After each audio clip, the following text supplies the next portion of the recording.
and welcome to the world of Yomawari Night Alone, where it's always dark and everyone other than you, your sister, and your dog has become some insane mutated forms of coronavirus, making them monsters. These monsters want nothing but to experiment on your non-COVID-19 riddled body, or to get close enough to spread it. What a horrible future this game portrays. You must learn, run, hide, and socially distance yourself from these monsters before you end up catching that same disease. All jokes aside, I will say that there are some spoilers in this review. I tried to cut back on a lot of the crucial parts, though I have kept a lot of my favorite and my least favorite parts of the game inside this review. This game was made by Nippon Ichi Software during the year 2015 for the Vita. It was then ported to the PC in 2016, then to the Switch in 2018. NIS, as they will now be called, have published an insane amount of games, at least according to their Wikipedia page, such as Disgaea, a super well-known game within the community, and many others that I can barely name the games. However, this was published by NIS America, so translations and the such would lie with them, I suppose. But back to the game itself. The game is about finding your dog who ran away, and your sister who goes out to look for your dog. The rest, I feel, is up in the air. Your sister ends up disappearing, but not before leaving you a trusty flashlight, and oh god, what brand new hell can I now see? What are you? Can I not have the light anymore? I guess knowing more about the unknown really will freak someone out. The less you know, the better. But in this game, in order to survive, you really need to know. So take that flashlight and figure out ways to out-trick and outmaneuver your enemies. Additionally, throughout your journey as a 10-year-old kid, you will meet many spirits, or monsters as I generally call them. Patience is a virtue, and learning how to dodge enemies will be the main part of the game for you. It's difficult, I know, but behind it is so much lore, and a heartwarming story about acceptance. There is a lot of lore, so much so that there was a book made in Japanese, which adds more lore, and generally helps you understand the game. Though tough shit if you can't read Japanese like me. I will say, early in the review, that I did not use any pebbles, or really any tools. I honestly brute forced a lot of sections. This game made me very mad. Not because of the content, that was completely fine, but because there are some enemies that are just bullshit. Take the Teku, the running mannequin, and oh god, the child spirits. I'll head into why those enemies gave me so much trouble later, but what I want to talk about now is why this game is good. This game is great. I love it. I love the aesthetic, I love the isometric art, and the art is just beautiful. It really does feel like an isolated city when you walk around, and the creepy places are knowingly creepy. They trick you every now and then, but it does do the most important things right with the art. I mean, just look at the designs of the spirits and the protagonist and her sis. They're so varied and cool. I mean, the humans are more cutesy, I would say, but that further hammers it into your head what actually is going on and who you are playing in this story. You're not a Doom guy, you don't rip and tear. You're a 10-year-old kid trying to find something that's gone. It really does help set up this sense of urgency. The backgrounds are well done, and the whole game looks just beautiful. I don't know how to explain it in more detail. Maybe it has to do with the colors used, or how colorful a dark city can be. Or maybe it just has to do with my disposition and bias towards this art style. I will be honest though, I never thought much of it, the game that is, until I played it for quite a while. It takes a while to get the brilliance sometimes, but I know loads of people who loved the art straight away, so I guess it's a toss-up. Now for the next item on our list, sounds.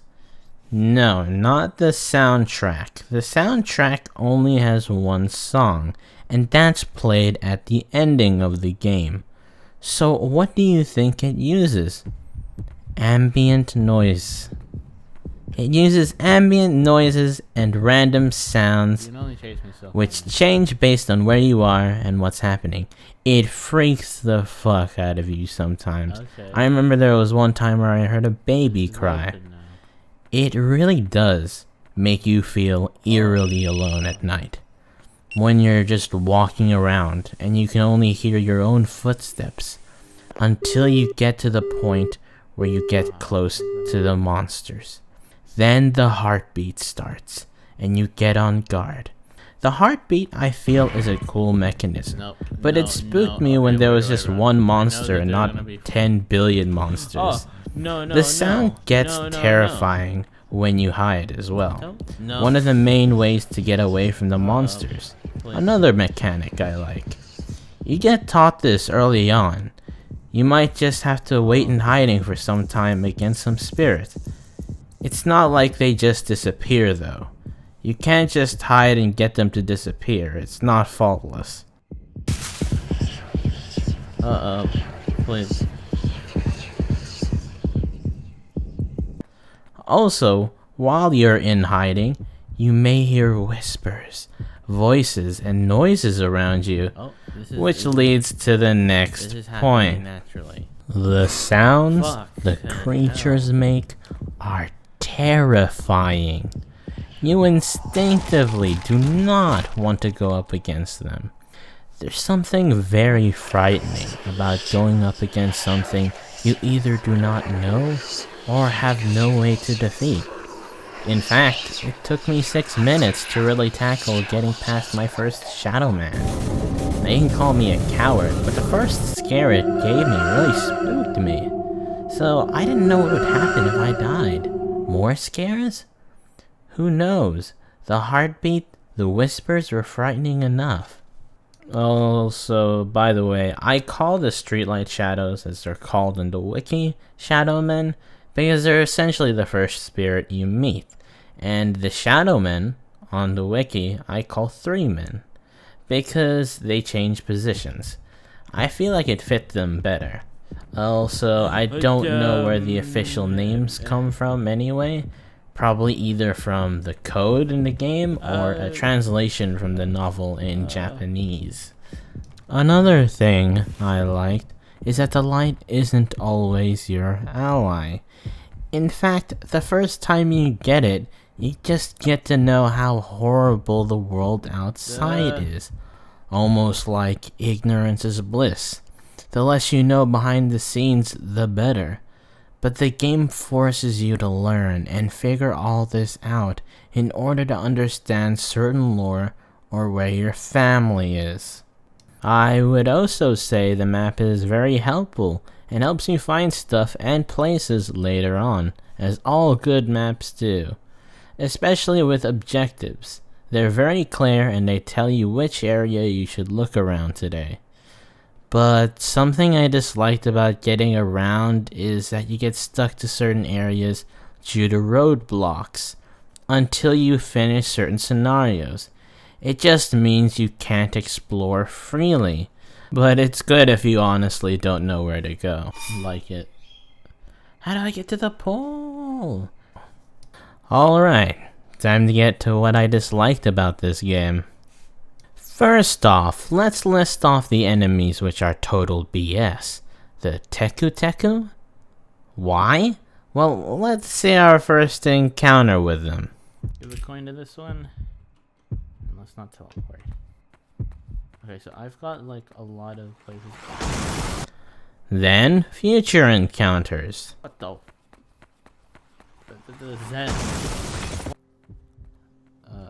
What's coming? Got it. You. Then let's get triple teamed by them. Oh.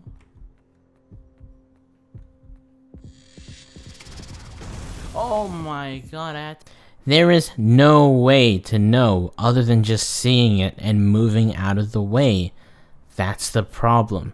It's way too fast and appears randomly at different places, so you are never really prepared. Now, I know that according to folklore, there is no way to get away from or defeat the Teku Teku, as the creature is nearly fast and impossible to escape from. But still, come on, this is BS. Not to mention, other spirits literally chase you down like the running mannequin. There's no way to dodge, just don't walk down this part of the road. Awesome monster. Finally, the child spirits. Oh my god. This stems into another issue, but these little assholes basically follow you if you get too close. Not too bad so far, you'd think. What if I place you in a place where it's filled with 1 billion child spirits and you... Oh, and you have to navigate through them. Are you kidding me? I didn't. Now, a spoiler is that light, or at least the flashlight, will stop them in their tracks. And here kind of lies the problem. When you use a flashlight, you use the WASD keys to turn the flashlight, and the arrow keys to move. You might think I may be complaining, but when you have to use Z to interact or pick up stuff, E to run, C to throw, V to go through your throwables, it really is something that's impossible to do without a controller, I presume. Maybe I should have mapped to the WASD to moving and used my pinky to do the rest. But still, it was awkward controlling that. In fact, I had to take that location in a very different way, or else I'd just get killed. And I did, over and over again. It doesn't help that you have to traverse France and get back to get there. But eventually I saw a method to get past them and into the boss place. But do you see how stupid this is? It's insane. Alright, let's just move on from that. This is a lesser complaint, but let's move on to the lack of consequence for death. This is going to be a short complaint as it's very simple. You can die and you'll keep all the items you picked up. Literally run past the monster, pick up a key item, die, go to the place. It kind of sucks, but I can see why it's done. Especially with how infuriating the game can be in terms of difficulty. Quick saving is also a scam sometimes. So I was quick saving and then I closed the game. But the next time I opened the game, all of my progress was lost. Like, bro, why? I collected so many puzzle pieces. That's another thing I want to talk about. I feel like half the collectibles are good and show lore, or where you should go, and even interesting things about those who used to be. But loads of them are just utter nothing. Like puzzle piece 23. Oh damn, I'm so excited. And I get confused with key items in them sometimes. One time I got a bone. I thought, hey, this might be for Dogman. Turns out it wasn't a key item, it was a collectible. You get so many items that you don't know are key or not. So I like them, but I'm not about to 100% this game to get all the lore. But if you guys want to know about the lore, play it yourself, or read the Japanese-only novel. Apparently there are loads of things there. I genuinely would say play the game. It's insanely good. Despite all the things I've said about how bad it could be, it genuinely was a horror experience and has the atmosphere of a helpless little kid who grows throughout their journey to find their dog and their sister. They learn many things, and I feel like you do become a better person, especially with the fact that the protagonist is 10 years old. Oh yeah, nearly forgot, there's this one cool collectible. Let me show you guys.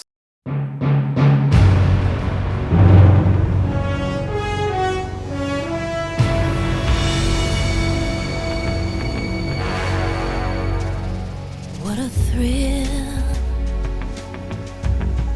with darkness and silence through the night. What a thrill, I'm searching and I'll melt into you. What a fear in my heart, but you're so supreme. Hey guys, Waffler here. I'm kind of on Twitch now, so if you want to follow me there, you can follow me there. Otherwise, this video was really hard to edit. I had a lot of troubles, and it took me a few days to get through it. But other than that, the game itself was really fun, and the editing process is always good to get back into. I've never really edited a video past 10 to 12 minutes before, and that needed this much detail. One thing I wish I could change about this video is that Snake Eater thing at the end. But, you know, we all live with regrets. You know, if you want more of this stuff, I guess just tell me. I might be playing the sequel, maybe on stream. But this game is genuinely good. Grab it if you want it. Twitch.tv/wafflercraft. Have a good one, guys.